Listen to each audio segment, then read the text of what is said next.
નમસ્કાર વિદ્યાર્થી મિત્રો, બંધારણનો ભાગ 10 એટલે પ્રસ્તાવનાનો ભાગ 2 આજે રજૂ કરવા જઈ રહ્યો છું. પ્રસ્તાવનાને ભારતના બંધારણ માટે સમજણની દ્રષ્ટિએ મેક ઓર બ્રેકનો ટોપિક કહી શકાય. જો તમને પ્રસ્તાવના બરાબર સમજાય તો ગાગરમાં સાગર આખું બંધારણ સમજાઈ જાય. આગ્રહ રાખું છું વિદ્યાર્થી મિત્રો કે પૂરો વિડીયો જોજો કે જેને હિસાબે તમને માર્ક મળે. પ્રસ્તાવના એક એવો ટોપિક છે વિદ્યાર્થી મિત્રો કે જો તમને પ્રસ્તાવનાના 10 શબ્દો સમજાય તો તમને બંધારણમાં આગળ બધું સમજાશે. તો એક જાતના ગણિતના ગુણાકાર ભાગાકાર બાદબાકી જેવી વાત છે આ, બરાબર, સામાન્ય બાબત છે આ. તો વિદ્યાર્થી મિત્રો, પ્રસ્તાવનાના 10 શબ્દો આજે હું રજૂ કરવા જઈ રહ્યો છું, બરાબર. ચલો, એમાં આપણે સૌથી પહેલાં એક મહત્વપૂર્ણ નોંધ જોઈએ આપણે. તો અહીંયા મેં લખેલું છે કેશવાનંદ ભારતી વર્સિસ કેરળ રાજ્ય 1973, 1973નો આ કેસ છે. તો મેં આ શું કામ લીધું તો કે પ્રસ્તાવના માટે આ ખૂબ જ મહત્વપૂર્ણ બાબત છે, પ્રસ્તાવના માટે. અચ્છા, તો આપણે જોઈએ તો કે આ કેસ અને પ્રસ્તાવનાને શું સંબંધ છે. તો આપે 1 માર્ક મેળવવા માટે ખૂબ ધ્યાનપૂર્વક જોવું જરૂરી છે. તો કે 13 જજની બેચ, તો કે 13 જજની બેચને કોન્સ્ટિટ્યુશનલ બેચ કહેવાય, બંધારણીય ખંડપીઠ કહેવાય એને ગુજરાતીમાં. તો કે બંધારણીય ખંડપીઠ પહેલી વખત 13 જજની બેન્ચ આ ચુકાદો આપેલો, બેન્ચ દ્વારા અપાયેલો ચુકાદો જેને બંધારણનો મૂળભૂત સંરચનાનો સિદ્ધાંત કહેવાય છે. તો એમ કહેવાય ફંડામેન્ટલ કન્સ્ટ્રક્શન ઓફ કોન્સ્ટિટ્યુશન. તો કન્સ્ટ્રક્શનનો મતલબ અહીંયા સમજણ થશે. તો કે બંધારણની મૂળ સમજણનો જે સિદ્ધાંત છે, સંરચનાનો સિદ્ધાંત, એ 13 જજની બંધારણીય ખંડપીઠે 1973માં કેશવાનંદ ભારતીના કેસમાં રજૂ કર્યો હતો. ધીસ ઇઝ વેરી ઇમ્પોર્ટન્ટ અને આ પૂછાઈ ગયેલો છે પણ પ્રશ્ન. અચ્છા, આ ઐતિહાસિક ચુકાદામાં સુપ્રીમ કોર્ટે જણાવ્યું હતું કે હવે અહીંયા તમે બરાબર ધ્યાન રાખજો કે પ્રસ્તાવના એ બંધારણનો અંગ છે. It is integral part of constitution તથા બંધારણના અન્ય ભાગોની જેમ જ તેમાં પણ અનુચ્છેદ 368 મુજબ સુધારણા કરી શકાય છે. આવું 1973માં પહેલી વખત સુપ્રીમ કોર્ટે ઠરાવ્યું કે બંધારણના અન્ય ભાગની જેમ પ્રસ્તાવનામાં પણ સુધારો કરી શકાય છે, બરાબર. આર્ટિકલ 368 મુજબ આ પહેલાંના તમામ કેસની અંદર ના પાડેલી, અમુક કેસમાં એમ કીધેલું કે પ્રસ્તાવના બંધારણનો ભાગ નથી માટે સુધારો ન કરી શકાય, પરંતુ આ ખૂબ મહત્વપૂર્ણ બાબત કીધી છે સુપ્રીમ કોર્ટે 1973માં કે preamble is part and parcel of constitution and it is mendable. Mendable means changeable. Changeable મતલબ બદલાવી શકાય તેવું. અચ્છા, સુધારણા કરી શકાય છે, પરંતુ હવે પણ એમાં એક શરત મૂકી છે, શરતને આધીન. આર્ટિકલ 368 અનુસાર પ્રસ્તાવનાની વ્યાપક સીમાઓ અંતર્ગત બંધારણના મૂળભૂત સિદ્ધાંતો જેમાં કોઈ પણ પ્રકારનો સુધારો કરી શકાય નહીં. તો એ એમ કહે છે કે તમારે બંધારણના શરીરમાં ફેરફાર કરી શકાશે, પરંતુ બંધારણનો આત્મા જે છે, પ્રસ્તાવનાના 10 શબ્દો, એ આત્મા ન મરી જાય એવી રીતે જ તમે સુધારો કરી શકશો. મતલબ ઇનહેરિન્ટ, ગર્ભિત રીતે આખા બંધારણને અસર થાય કે ભારતની સંરચનાને અસર થાય, જે કંઈ પણ રાજકીય કે સામાજિક સંરચના છે, બરાબર, એની વિરુદ્ધ જઈ તમે પ્રસ્તાવનામાં કોઈ પણ ફેરફાર કરી શકશો નહીં.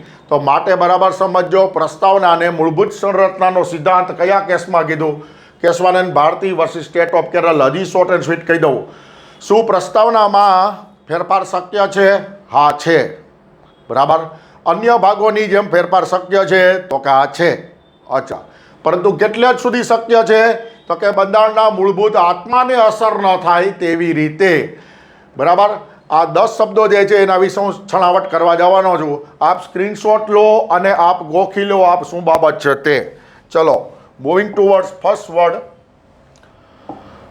અચ્છા, અહીંયા પ્રસ્તાવનાની મુખ્ય બાબતો તથા ભારતીય બંધારણના આધારસ્તંભ રૂપે જે 10 શબ્દો છે એમાં આપણે પહેલા શબ્દની આજે આપણે વાત કરવાના છીએ. We are talking about first word. સાર્વભૌમ એટલે સંપૂર્ણ પ્રભુત્વ સંપન્ન, ઇંગ્લિશમાં સોવેરીન કહેવાય. સાર્વભૌમ એટલે શું? બરાબર સમજો. શારીરિક આઝાદીને સ્વતંત્રતા કહેવાય અને માનસિક આઝાદીને સાર્વભૌમ કહેવાય. 1947માં અંગ્રેજોની ગેરહાજરી એ આપણી શારીરિક આઝાદી હતી, મતલબ અંગ્રેજો કોઈ દખલ ન દઈ શકે શારીરિક. અચ્છા, માનસિક આઝાદી દેશ માટે શું કહેવાય? માનસિક આઝાદી એટલે પોતાનું બંધારણ બનાવે, સ્વીકારે, પોતે લાગુ કરે, પોતાના કાયદા બનાવે, સ્વીકારે, પોતે લાગુ કરે. આ સિસ્ટમને સાર્વભૌમ કહેવાય, સોવર્નિટી. અચ્છા, હવે ભારતની બંધારણ સભા સાર્વભૌમ હતી. શું કામ? કારણ કે એમાં કોઈ વિદેશી તાકાત, મતલબ ખાસ કરીને અંગ્રેજોની કોઈ દખલ નહોતી. ભારતની બંધારણ સભા મૂળ ભારતીય વ્યક્તિઓની જ બનેલી હતી અને ભારતીય ઈચ્છા શક્તિવાળું બંધારણ બનાવેલું. અચ્છા, તે બ્રિટિશ પાર્લામેન્ટને દેન નથી, મતલબ બ્રિટિશ પાર્લામેન્ટને આધીન નહોતું. નો ડાઉટ બ્રિટિશ પાર્લામેન્ટે 1946 કેબિનેટ મિશન યોજના અંતર્ગત છૂટ આપી કે બંધારણ સભા બનાવો, એ સિવાય એની કોઈ દખલ હતી નહીં. અમે ભારતના લોકો, વી ધ પીપલ ઓફ ઇન્ડિયા, બરાબર, આ શબ્દો એની સાબિતી છે કે આપણે બંધારણ સભા સાર્વભૌમ હતી. અચ્છા, અને આપણો દેશ આજે પણ સાર્વભૌમ છે. સાર્વભૌમનો મતલબ આપણે આપણી દેશની સીમામાં કોઈ પણ જાતના ફેરફાર કરવા હોય તો કોઈ વિદેશી તાકાતની પરમિશન, મંજૂરીની જરૂર નથી. બરાબર, આપણે આપણી રીતના કરી શકીએ, મતલબ આપણા દેશના ડિસિઝન આપણે પોતે જ લઈ શકીએ. કોઈ વિદેશી તાકાતની દખલ આપણે સહન ન કરી, એને સાર્વભૌમત્વ કહેવાય. હાલમાં જ્યારે કાશ્મીરનો મુદ્દો ઉઠાવવામાં આવે છે યુએનમાં કે કોઈ પણ અન્ય મંચ પર, ત્યારે ભારતનો એક જ જવાબ હોય છે કે India is sovereign country, we will take hour on decision. આ જ વસ્તુ હોય છે કે ભારત એક સાર્વભૌમ દેશ છે, અમે અમારા નિર્ણય લેશું. આ શબ્દ વારંવાર આંતરરાષ્ટ્રીય મંચ પર વપરાય છે. અચ્છા, પાકિસ્તાન 1956 સુધી ડોમિનિયમ રહ્યું હતું. અચ્છા, બધા લોકો એમ સમજે છે. અચ્છા, 1947માં ભારત અને પાકિસ્તાન બંને આઝાદ થયા. ભારત 1950માં સાર્વભૌમ બન્યું, પરંતુ પાકિસ્તાન તે પછી 6 વર્ષ સુધી અંગ્રેજોનું ડોમિનિયમ, મતલબ ઉપનિવેશ રહ્યું. મતલબ પાકિસ્તાન પોતાનું બંધારણ બનાવી અને લાગુ 1956 સુધી નહોતું કરી શક્યું. મતલબ તે અંગ્રેજોની માનસિકતા પર આધાર રાખતું હતું. મતલબ તે લોકો પોતાના નિર્ણય લેવા માટે પૂરતા સ્વતંત્ર નહોતા પાકિસ્તાનવાળા. મતલબ ડોમિનિયમ એટલે ઉપનિવેશ. તો પાકિસ્તાનનું 1956 સુધી ડોમિનિયમ રહ્યું, પરંતુ ભારત શરૂઆત પછી 26 જાન્યુઆરી 1950થી સંપૂર્ણ પ્રજાસત્તાક હતું, પ્રજાસત્તાક બની ગયું હતું ભારત. અચ્છા, ભારત 1949માં કોમનવેલ્થની વ્યાખ્યા બદલાઈ ગઈ. મતલબ 1949માં અંગ્રેજો દ્વારા શાસિત ઘણા બધા દેશ આઝાદ થયા 1948થી 1950માં. તો અંગ્રેજો પોતાના જે ગુલામ દેશ હતા એને કોમનવેલ્થ કહેતા, અને ભારત સૌથી મોટું હતું. ભારત આઝાદ થયું અને માટે કોમનવેલ્થની વ્યાખ્યા બદલાઈ ગઈ, કારણ કે ભારત પ્રજાસત્તાક પણ બન્યું પછી, અને ભારત ડોમિનિયમ કહેવાયું નહીં. 26 જાન્યુઆરી 1950 પછી ભારત ડોમિનિયમ હતું નહીં, મતલબ એ સ્ટેટસ ખતમ થઈ ગયું.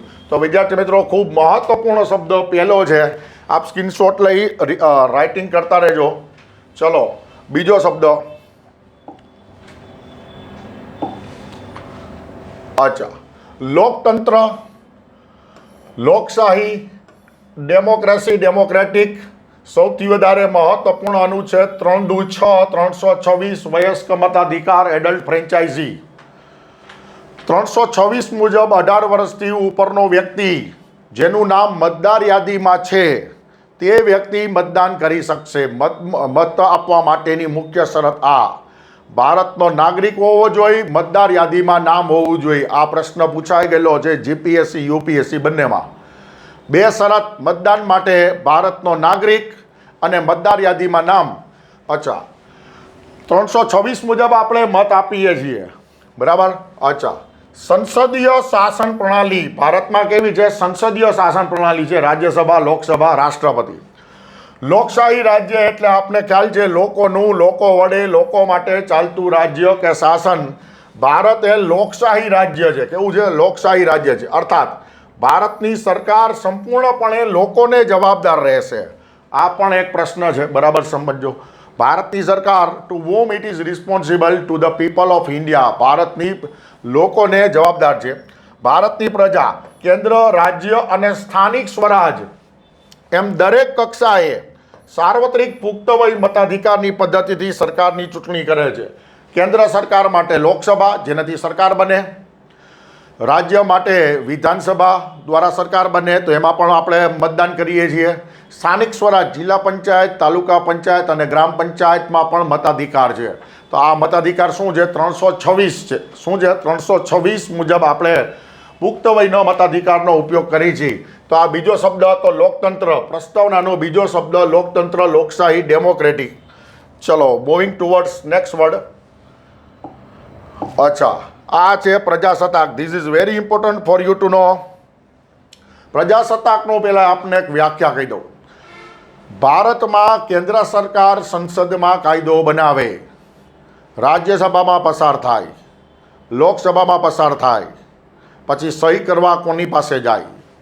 તો કે રાષ્ટ્રપતિ પાસે જાય. અચ્છા, શું રાષ્ટ્રપતિ ભારતમાં નિમાયેલા છે, વારસાગત છે કે ચૂંટાયેલા છે? તો આપ નક્કી કરો વિદ્યાર્થી મિત્રો. ભારતમાં રાષ્ટ્રપતિ ચૂંટાયેલા છે, પરોક્ષ રીતે ચૂંટાયેલા છે આર્ટિકલ 54-55 મુજબ. તો પ્રજાસત્તાકની વ્યાખ્યા શું?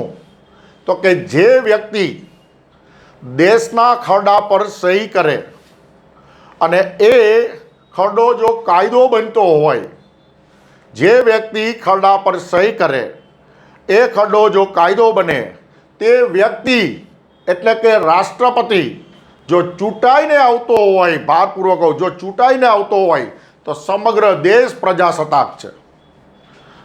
બરાબર? મીન્સ રિપબ્લિક છે, સમગ્ર દેશ પ્રજાસત્તાક છે. તો ભારતમાં સિસ્ટમ છે? તો કે હા. અચ્છા, હવે જોઈએ આપણે. ભારતમાં દેશના સર્વોચ્ચ વડા એવા રાષ્ટ્રપતિનું પદ વંશાનુગત નથી. બરાબર? ભારતમાં પ્રેસિડન્ટ એ હેરિડિટરી નથી, વંશાનુગત નથી ભારતમાં. બરાબર? જેવું કે બ્રિટનમાં છે. બ્રિટનમાં મેં આપને સમજાવેલું છે. બ્રિટનમાં ખરડા પર સહી કોણ કરે છે? રાજા કે રાણી. રાજા ને રાણી વંશાનુગત છે. They are not elected. એ લોકો ચૂંટાઈને આવતા નથી. અચ્છા, ભારતમાં લોકો દ્વારા ચૂંટાયેલા પ્રતિનિધિઓ, લોકસભા, રાજ્યસભા, રાજ્યો, કેન્દ્ર શાસિત પ્રદેશોની વિધાનસભાના સભ્યો. તો કે રાષ્ટ્રપતિની ચૂંટણીમાં, પરોક્ષ ચૂંટણીમાં મત કોણ આપે છે? તો કે લોકસભાના ચૂંટાયેલા સભ્યો, બરાબર, યુનિયન ટેરિટરીના ચૂંટાયેલા સભ્યો અને રાજ્યની વિધાનસભાના ચૂંટાયેલા સભ્યો. બરાબર? તો આ ત્રણ લોકોનો સમૂહ એ મતદાન કરે છે અને રાષ્ટ્રપતિની પરોક્ષ ચૂંટણી કરી અને રાષ્ટ્રપતિને ચૂંટે છે. રાષ્ટ્રપતિને ચૂંટે છે. આથી ભારત પ્રજાસત્તાક છે. આ સિદ્ધાંત ફ્રાન્સ પાસેથી લીધેલો છે. એક ધ્યાન રાખજો, ગણરાજ્ય, ગણતંત્ર, અચ્છા, રિપબ્લિક કયો કે પ્રજાસત્તાક, બરાબર, આ વસ્તુ આપણે ફ્રાન્સની ક્રાંતિમાંથી લીધેલો છે. અચ્છા, બ્રિટન સાર્વભૌમ લોકશાહી દેશ છે.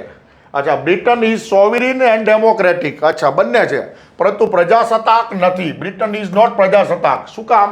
કારણ કે ત્યાં રાજા કે રાણી સહી કરે છે, મેં હમણાં જ કીધું. અને ત્યાં પરંપરાગત રાજાશાહી છે, જ્યારે ભારત લોકશાહી અને પ્રજાસત્તાક બંને છે. ભારતમાં લોકશાહી છે, આપને ખ્યાલ જ છે, સંસદના 3 અંગ છે. અને રાષ્ટ્રપતિ જે પરોક્ષ રીતે ચૂંટાઈને આવે છે, રાષ્ટ્રપતિ એ વંશાનુગત પદ નથી. અને માટે ભારત એ લોકશાહી અને પ્રજાસત્તાક બંને છે. જ્યારે બ્રિટન લોકશાહી છે, સાર્વભૌમ છે, પરંતુ પ્રજાસત્તાક નથી. અચ્છા, નેક્સ્ટ વર્ડ.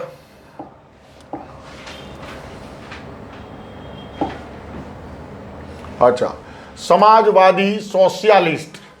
અચ્છા, તો આપને ખ્યાલ છે કે ભારતે મિશ્ર અર્થતંત્રની પદ્ધતિ અપનાવેલી છે. એક બાજુ મૂડીવાદ ને બીજી બાજુ સમાજવાદ. બરાબર? મૂડીવાદમાં મોટા ભાગે ઉત્પાદનના સાધનો, જમીન, શ્રમ, મૂડી અને નિયોજન એ કોના હાથમાં હોય? તો કે ખાનગી પેઢીના હાથમાં હોય. જ્યારે સમાજવાદ વિપરીત વાત કરે છે કે ઉત્પાદનના તમામ સાધનો, જેમ કે જમીન, શ્રમ, મૂડી અને નિયોજન કોના હાથમાં હોય? સરકારના હાથમાં હોય. અચ્છા, મૂડીવાદની અંદર સરકાર ખુલ્લી બજાર વ્યવસ્થા, અર્થવ્યવસ્થાની તરફેણ કરે કે જેટલી માંગ અને જેટલી પુરવઠો, માંગ અને પુરવઠો કિંમત નક્કી કરશે. જ્યારે સમાજવાદમાં કિંમતનું નિયંત્રણ કોના હાથમાં હોય? તો કે સરકારના હાથમાં હોય. કોના હોય? સરકારના હાથમાં. તો તમે જ વિચાર કરજો વિદ્યાર્થી મિત્રો કે કઈ કઈ એવી બાબત છે કે જેમાં સરકારે કિંમત પોતાના હાથમાં રાખેલી છે, કિંમતનું નિયંત્રણ કરીને રાખ્યું છે.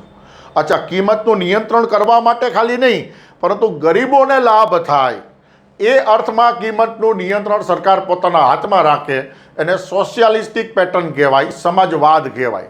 અચ્છા, જોઈએ.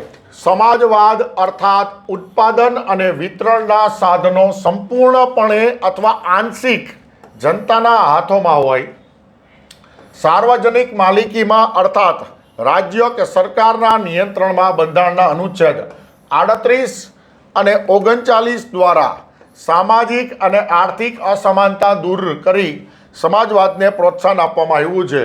તો આપણે યાદ રાખવાનું છે, આર્ટિકલ 38 અને 39 સમાજવાદને લગતા છે. અચ્છા વિદ્યાર્થી મિત્રો, તો આપણે વાત કરીએ કે D for demand, S for supply and P for price, DSP formula. બરાબર. તો ભારતમાં ડિમાન્ડ, સપ્લાય એન્ડ પ્રાઇસ એ કેવી છે? ખુલ્લી બજાર વ્યવસ્થા મુજબ છે. બરાબર. દાખલા તરીકે આપણે વાત કરીએ કે સિમેન્ટની વાત કરી કે કોઈ પણ કોમોડિટી, અનાજની વાત કરી તો શાકભાજીની વાત કરી, ડિમાન્ડ સપ્લાયને આધારે પ્રાઇસ નક્કી થાય છે. પરંતુ સરકારે સમાજવાદને ધ્યાનમાં રાખી ઘણી બધી યોજનાઓ કે કાયદાઓ બનાવેલા છે કે જે ભારતમાં સમાજવાદ રજૂ કરે છે બંધારણ મુજબ. અચ્છા, એવી કઈ યોજના છે? ફોર એક્ઝામ્પલ, 5 કે 10 લાખ સુધી મફત સારવાર. તો કે ગરીબોને પોસાય એમ ન હોય તો સરકારે એ બાબત શું કરી? ફ્રી કરી. અચ્છા, આવાસ યોજના, તો કે જે ફ્લેટ કે મકાનના ભાવ 40, 50 કે 70 લાખ હોય એ 12 થી 15 લાખ રૂપિયામાં આપે છે. તો આ સરકારે ભાવ નિયંત્રણ કર્યો અને સમાજવાદ કહેવાય. બરાબર. પછી સસ્તું અથવા મફત અનાજ, બરાબર, અસંખ્ય કરોડો લોકોને આપવામાં આવે છે. તો એનું કયું લક્ષણ કહેવાય? સમાજવાદનું લક્ષણ કહેવાય. એક બાજુ તમે જુઓ, ખુલ્લી બજારમાં જાઓ તો તમને સારામાં સારા ચોખા છે એક 100 કે 200 રૂપિયા કિલો મળતા હશે. બરાબર. પણ એના જેવી જ ગુણવત્તાવાળા ચોખા જે છે એ સરકાર પાસે તમને 2 રૂપિયા કે 5 રૂપિયા કે વધુ 10 રૂપિયા મળતા હશે. તો જ્યારે સરકાર ભાવને કાબૂમાં કરે ગરીબોને કલ્યાણ કરવા માટે, ધેટ ઇઝ કોલ્ડ સમાજવાદ. અચ્છા, 1955માં કોંગ્રેસે તેના અવાડી સત્ર, પૂછાઈ ગયેલો છે પ્રશ્ન, અવાડી એટલે ચેન્નઈની બાજુમાં આવેલું ગામ, ભારતીય રાજ્યના લક્ષ્યને સમાજનો સમાજવાદી પ્રારૂપ, સોશિયાલિસ્ટિક પેટર્ન ઓફ સોસાયટીનો સ્વીકાર કર્યો હતો. અને ખાસ નોંધ, ભારતે ગાંધીવાદી સમાજવાદ સ્વીકાર્યો છે. આ પણ પ્રશ્ન પૂછાઈ ગયો છે, ધ્યાન રાખજો. કેવો સમાજવાદ? તો કે ગાંધીવાદ.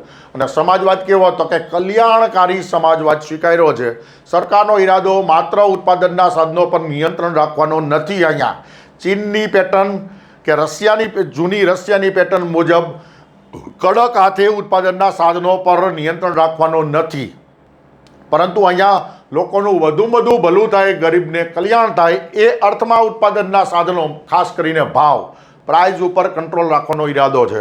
ચલો નેક્સ્ટ.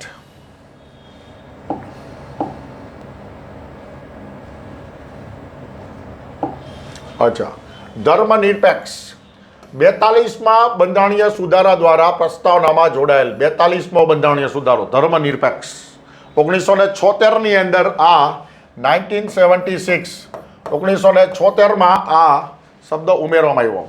અચ્છા, તો બરાબર સમજજો કે આપણે જ્યારે અન્ય દેશની વાત કરીએ આપણે તો ઓલિમ્પિકમાં પણ તમે જોયેલું હોય છે કે કોઈ પણ આંતરરાષ્ટ્રીય મંચ પર જોયેલું હશે તો ઘણા બધા દેશના નામની આગળ પોતાના ધાર્મિક નામ પણ લગાડવામાં આવેલું. દાખલા તરીકે ઇસ્લામિક રિપબ્લિક ઓફ પાકિસ્તાન, તો આવું એક નામ લગાડવામાં આવે છે. તો ઘણા બધા દેશને દુનિયામાં પોતાનો ધર્મ છે, કોને? દેશને પોતાનો ધર્મ હોય છે. જ્યારે ભારત એક એવો દેશ છે કે જે દેશને પોતાનો કોઈ ધર્મ નથી. બરાબર. તો અહીંયા આપણે દેશની બદલે એક સર્વનામ વાપરશું, રાજ્ય. શું વાપરશું? રાજ્ય, દેશને બદલે. અચ્છા, અર્થાત રાજ્યનો કોઈ ધર્મ નથી. બરાબર. રાજ્ય એટલે ભારત. ભારતને પોતાનો કોઈ ધર્મ નથી. ભારતમાં વ્યક્તિને તેને ગમે તે ધર્મ પાળવાની, આચરવાની છૂટ આપવામાં આવી છે. તો ભારતમાં બરાબર સમજો, ધર્મને માનવાની મનથી, પાળવાની પ્રતીકથી, બરાબર, અને પ્રચાર કરવાની. તો ધર્મ વિશે 3 છૂટ આપેલી છે. બરાબર સમજો, માનવાની, પાળવાની અને પ્રચાર કરવાની છૂટ ભારતમાં આપેલી છે, જે આર્ટિકલ 25ની અંદર છે. અનુચ્છેદ 25 મુજબ બધા જ નાગરિકોને ધાર્મિક સ્વાતંત્ર્યનો અધિકાર છે. બરાબર.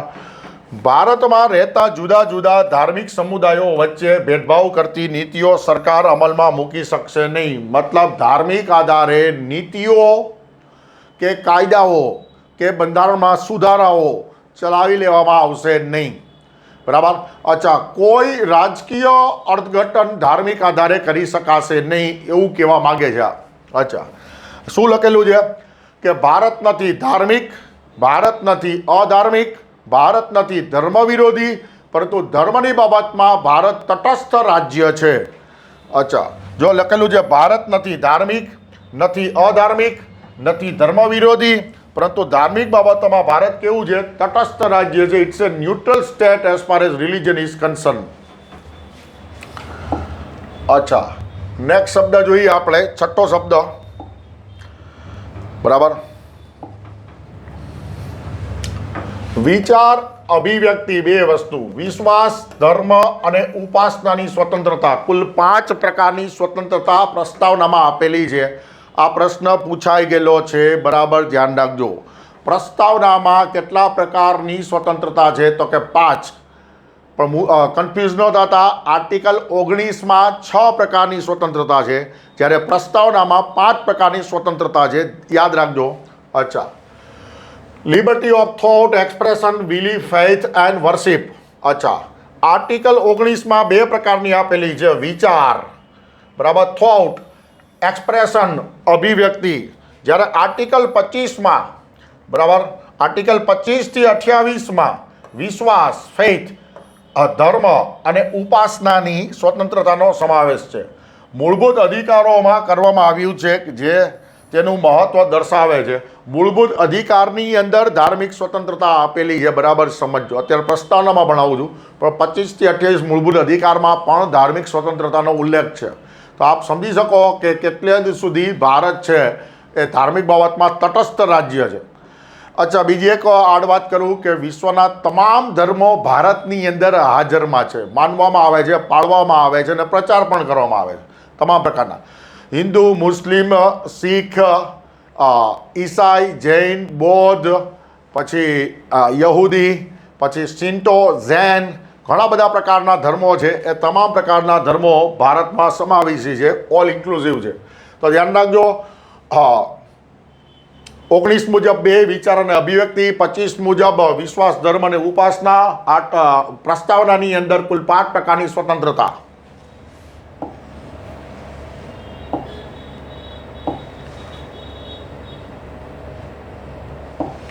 અચ્છા, પ્રતિષ્ઠા અને અવસરની સમાનતા, equality of status and opportunity.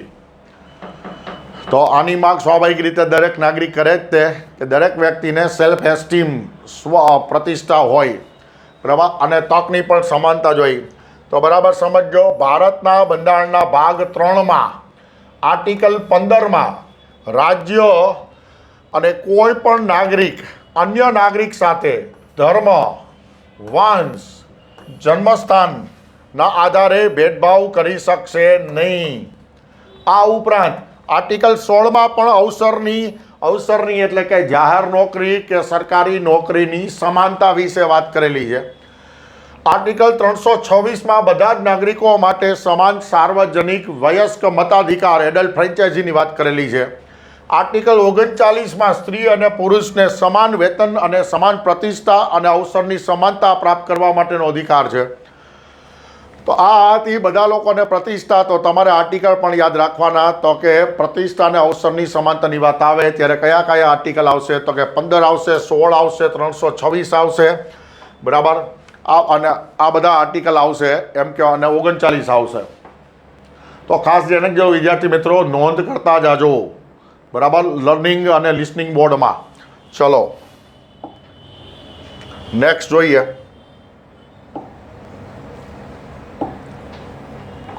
અચ્છા, ન્યાય. અચ્છા, બંધારણની પ્રસ્તાવનામાંથી અત્યાર સુધીમાં 8મો શબ્દ ન્યાય, જસ્ટિસ. 2016 પછી હું આપને કહું 2 વર્ષને બાદ કરતા. અચ્છા, 2011થી જો હું વાત કરું તો 15 થી 16 વખત આમાંથી પ્રશ્ન કાઢવામાં આવેલો છે જુદી જુદી એક્ઝામમાં. તો તમે આનું મહત્વ સમજી શકો જો મારે પ્રસ્તાવનામાંથી એક જ માર્કનો પ્રશ્ન પૂછવો હોય તો હું આમાંથી જ પૂછું, એટલે હું આને 110%ની મોસ્ટ આઈએમપીની કેટેગરીમાં મૂકું છું, બરાબર. જો તમે અહીં સુધી વિડીયો જોતા હોય તો તમે તમારી ઉપર ઉપકાર કરો છો. અચ્છા, ભારતના બંધારણમાં ન્યાયનો સિદ્ધાંત 1917ની રશિયાની બોલ્શેવિક ક્રાંતિમાંથી લેવામાં આવેલો છે. કઈ ક્રાંતિ? બોલ્શેવિક ક્રાંતિ. બોલ્શેવિક ક્રાંતિમાંથી 1917ની રશિયાની બોલ્શેવિક ક્રાંતિમાંથી આ સિદ્ધાંત લેવામાં આવેલો છે ન્યાયનો. અચ્છા, આમુખમાં ભારતના નાગરિકોને પ્રાપ્ત થાય તેવા 3 પ્રકારના ન્યાયની ચર્ચા કરવામાં આવેલી છે. પ્રશ્ન કેવી રીતે પૂછાણા છે બરાબર સમજજો. ભારતના બંધારણમાં ન્યાયનો ઉલ્લેખ કઈ જગ્યાએ કરવામાં આવેલો છે? જવાબ પ્રસ્તાવના, બરાબર. ભારતના બંધારણમાં કેટલા પ્રકારના ન્યાયની ચર્ચા કરવામાં આવેલી છે? તો કે જવાબ આવશે 3 પ્રકારના ન્યાયની ચર્ચા કરવામાં આવેલી છે. અચ્છા, ન્યાયનો સિદ્ધાંત કયા દેશમાંથી લેવામાં આવેલો છે? તો ત્રીજો પ્રશ્નનો જવાબ રશિયામાંથી લેવાયો છે, બરાબર. રશિયાની કઈ ક્રાંતિમાંથી લેવામાં આવેલો છે ન્યાયનો કન્સેપ્ટ? તો કે બોલ્શેવિક ક્રાંતિમાંથી લેવામાં આવેલો છે. તો આ થઈ ગયા 4 પ્રશ્ન. અચ્છા, પ્રસ્તાવના વિશે ન્યાય વિશે જ જોઈ છે. ન્યાયના આ 3 પ્રકારના ન્યાય છે. તો એક તો પહેલાં તમારે SEP ફોર્મ્યુલા, સોશિયલ, અચ્છા, સોશિયલ, ઇકોનોમિક અને પોલિટિકલ. અચ્છા, સામાજિક એટલે સોશિયલ, આર્થિક એટલે ઇકોનોમિક અને રાજકીય એટલે પોલિટિકલ. તો આ ક્રમ પણ યાદ રાખવાનો છે. કેટલા પ્રકારના ન્યાય છે? 3. સામાજિક, આર્થિક, રાજકીય. આ 3 ન્યાય ખાસ યાદ રાખજો. 3 પ્રકારના ન્યાય. અચ્છા, સામાજિક ન્યાયમાં કયા 2 આર્ટિકલ આવશે? તો કે આર્ટિકલ 15 આવશે અને આર્ટિકલ 38 આવશે સામાજિક ન્યાયમાં. અચ્છા, આર્થિક ન્યાયમાં કયો આર્ટિકલ આવશે? તો કે 39 આવશે. રાજકીય ન્યાયમાં કયો આર્ટિકલ આવશે? તો કે 16 આવશે. રાજકીય ન્યાય મોસ્ટ કન્ફ્યુઝિંગ છે, જ્યારે પૂછાયેલો છે ત્યારે સમજાવું છું. અચ્છા, પહેલો ન્યાય આવશે સોશિયલ, SOCIAL, સોશિયલ S. સામાજિક ન્યાય આર્ટિકલ 15, પછાત વર્ગો માટે વિશેષ જોગવાઈ અનામત દ્વારા. જો તમને પૂછે કે પછાત વર્ગો માટેનું અનામત કેવા પ્રકારનો ન્યાય, તમારો જવાબ આવશે સામાજિક. અચ્છા, પછાત વર્ગો માટે અનામતની જોગવાઈ કયા આર્ટિકલમાં? તો કે જવાબ આવશે 15, બરાબર. હવે સામાજિક ન્યાય અંતર્ગત બીજો એક આર્ટિકલ આવે છે, આર્ટિકલ 38. અચ્છા, સામાજિક અસમાનતા દૂર કરવી એ કેવા પ્રકારનો ન્યાય? તો કે સામાજિક, બરાબર. એનો ઉલ્લેખ કઈ જગ્યાએ છે સામાજિક અસમાનતા દૂર કરવી? તો કે આવશે આર્ટિકલ 38 અને પ્રસ્તાવના. Remember this very well. પછી આવશે આર્થિક ન્યાય, ઇકોનોમિક જસ્ટિસ, આર્થિક ન્યાય. આર્ટિકલ 39માં આર્થિક ન્યાયનો ઉલ્લેખ કરેલો છે. તો શું લખેલું છે? રાષ્ટ્રીય ધનમાં વૃદ્ધિ કરી. વૃદ્ધિ એટલે વૃદ્ધિ શબ્દ વાપરવાનો અને ધન શબ્દ વાપરવો છે એટલે ધન જ શબ્દ વાપરવાનો. ત્યાં પૈસા કે વળતર કે મૂલ્ય કાંઈ નથી વાપરવાનું. ધન, રાષ્ટ્રીય ધનમાં વૃદ્ધિ કરી તેનું બધા જ લોકોમાં શું કરવાનું? સમાન વિતરણ. તો મેં તમને હમણાં સમાજવાદી યોજના સમજાવી. અમીરો ઉપર વધારે ટેક્સ નાખી અને ગરીબોને મફત કે ઓછા ભાવે અનાજ આપવું, એ આર્ટિકલ 39 મુજબનો આર્થિક ન્યાય છે એમ કહેવાય. ચલો, ત્રીજો અને છેલ્લો રાજકીય ન્યાય, પોલિટિકલ, POLITICAL, પોલિટિકલ જસ્ટિસ. અનુચ્છેદ 16માં અવસરની સમાનતા. અવસરની સમાનતા એટલે જાહેર નોકરી, સરકારી નોકરીની સમાનતા, બરાબર. જાહેર કે સરકારી નોકરીની સમાનતા જે છે એ રાજકીય ન્યાય કહેવાશે. જ્યારે આ પ્રશ્ન પૂછાયેલો છે ત્યારે લોકોએ જવાબ આર્થિક ન્યાય ટીક કરેલો છે અથવા સામાજિક ન્યાય ટીક કરેલો છે. ખોટો પડે છે. પ્રશ્ન બોલું છું, જાહેર નોકરીની સમાનતા એ કેવા પ્રકારનો ન્યાય? તમારો જવાબ રહેશે રાજકીય ન્યાય. Remember this very well.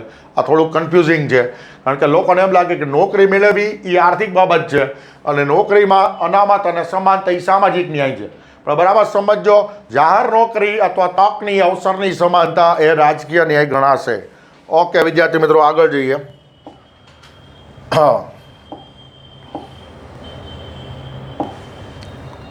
અચ્છા, વ્યક્તિની ગરિમા, the dignity of the individual. આ માટે બંધારણમાં સ્વતંત્રતા, સમાનતા વગેરેના મૂળભૂત અધિકારોની ગેરંટી આપવામાં આવી છે. બરાબર સમજો, ભારતનું બંધારણમાં ગેરંટી આપવામાં આવેલી છે. બરાબર, સુપ્રીમ કોર્ટ એ મૂળભૂત અધિકારોનો સંરક્ષક છે અને ગેરેન્ટર છે. મતલબ સુપ્રીમ કોર્ટ ગેરંટી આપે છે કે ભાઈ અમે તમારા મૂળભૂત અધિકારોનું કોઈ પણ હિસાબે રક્ષણ કરશું.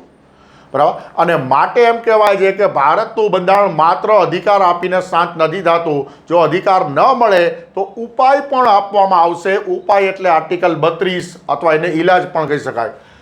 આ ઉપરાંત રાજ્યને નીતિદર્શક તત્વોમાં દિશા નિર્દેશ આપ્યો છે કે જેથી રાજ્યો પોતાની, બરાબર સમજો, નીતિઓનું નિર્માણ એ મુજબ કરે.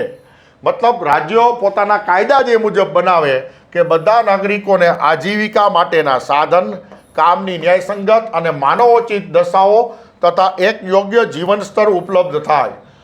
વ્યક્તિની ગરિમાનો ઉલ્લેખ બંધારણના નીચેના અનુચ્છેદમાં જોવા મળે છે. અનુચ્છેદ હમણાં નેક્સ્ટ સ્લાઇડમાં બતાવું. મતલબ નીતિઓ એવી રીતે બનાવી કે લોકો કમાઈ શકે તો જીવન સ્તર સુધરે, જીવન સ્તર સુધરે તો લોકો પર ડિપેન્ડન્ટ આધારિત ન રહેવું પડે અને વ્યક્તિની ગરિમા જળવાઈ રહે. વ્યક્તિની ગરિમા જાળવવા માટેનું સૌથી પહેલું સાધન છે આજીવિકા, રોજગારી. બરાબર, તો એના વિશેના અનુચ્છેદ આપણે જોઈએ. અચ્છા, તો વ્યક્તિની ગરિમા શેના આધારે જળવાય એના લગતા અનુચ્છેદ છે. આર્ટિકલ 17 અસ્પૃશ્યતા નિવારણ. બરાબર સમજો, ભારત છે એ અભિપ્રાય આધારિત અને સમાજ આધારિત જ દેશ રહ્યો છે હંમેશા. India is an opinion oriented. મતલબ એક વ્યક્તિ બીજાનો ઓપિનિયન ધારી અને એ મુજબ વર્તન કરે. અને એક મોટું દૂષણ હતું અસ્પૃશ્યતા, અનટચેબિલિટી. બરાબર, તો એનું નિવારણ જે છે આર્ટિકલ 17માં આપેલું છે, જે વ્યક્તિની ગરિમા જાળવે છે. આર્ટિકલ 32 વ્યક્તિગત રીતે બંધારણીય ઇલાજોનો અધિકાર. તો મેં આપને કીધેલું છે કે ભારતનું બંધારણ છે એ અધિકાર તો આપે જ છે. તો કે હા, બરાબર, કેવા? તો કે મૂળભૂત અધિકાર આપે છે. જો મૂળભૂત અધિકારો ન મળે તો એના ઉપાય રૂપે ઇલાજો પણ આપે છે. ઇલાજો જે છે આર્ટિકલ 32 મુજબ સુપ્રીમ કોર્ટ અને 226 મુજબ હાઈકોર્ટ. બરાબર, એમાં ઇલાજોનો ઉલ્લેખ છે. 39(1) જે છે એ શું કહે છે? સ્ત્રી અને પુરુષ બંનેને આજીવિકા માટે પર્યાપ્ત સાધનો પ્રદાન કરવા. જ્યારે કાન્ટ બી એની ડિસ્ક્રિમિનેશન. મતલબ સ્ત્રી અને પુરુષો વિશે આજીવિકાની વાત આવે ત્યારે ભેદભાવ કરી શકાશે નહીં, એમ કહેવા માગે છે. અને આર્ટિકલ 42 કામની ન્યાયસંગત માનવોચિત દશાઓ. મતલબ જે જગ્યાએ કામ લેવામાં આવે છે ત્યાં માણસ ખરેખર તમામ દ્રષ્ટિએ શારીરિક અને માનસિક રીતે સ્વસ્થ રીતે કામ કરી શકે તેવી માનવ ઉચિત દશાઓ ઊભી કરવાની જવાબદારી રાજ્ય અને રોજગાર આપનારની રહેશે. તો આ શું થયું? વ્યક્તિની ગરિમા. અચ્છા, ચલો છેલ્લો શબ્દ, 10મો શબ્દ. અચ્છા, તો કે રાષ્ટ્રની એકતા, અખંડિતતા અને બંધુત્વ. તો કે ભારતના બંધારણના ભાગ 4A એટલે કે મૂળભૂત ફરજો અને આર્ટિકલ 51A માં મૂળભૂત ફરજોમાં દરેક વ્યક્તિની ફરજ તરીકે ભારતની સંપ્રભુતા, આ શબ્દ યાદ રાખજો, સંપ્રભુતા, એકતા અને અખંડિતતાની રક્ષા કરવી એવું દર્શાવવામાં આવે છે. આ પણ પ્રશ્ન પૂછાઈ ગયેલો છે. 1948ના યુએનના જાહેરનામામાં કહેવામાં આવ્યું છે કે તમામ મનુષ્યો જન્મે સ્વતંત્ર છે, સમાન રીતે સન્માનના અધિકારી છે, તેમની પાસે બુદ્ધિ અને જમીર છે, એકબીજા સાથે તેમણે ભાઈચારાનો વ્યવહાર કરવો જોઈએ. તો 1948ના યુએનનું જે જાહેરનામું હતું, universal declaration of human rights. બરાબર, એમાં આ વસ્તુ કહેવામાં આવેલી છે કે દરેક વ્યક્તિને આત્મસન્માન પોતાનું હોય છે, અધિકારી છે અને એ રીતના જ જોવું જોશે. એને જમીર છે. તો હા, તો 10મો શબ્દ રાષ્ટ્રની એકતા. 10મો શબ્દ એટલે ભાગ 4 એ મૂળભૂત ફરજનું ધ્યાન રાખવાનું. રાષ્ટ્રીય એકતા, અખંડિતતાની વાત આવે ત્યારે. તો ઓકે વિદ્યાર્થી મિત્રો, હું આશા રાખું છું કે આપ પૂરેપૂરો વિડીયો જોશો. આપને ગમે તો મારી ચેનલ લાઇક, શેર, સબસ્ક્રાઈબ કરવા વિનંતી. ઓકે, ધન્યવાદ. જય હિન્દ વિદ્યાર્થી મિત્રો.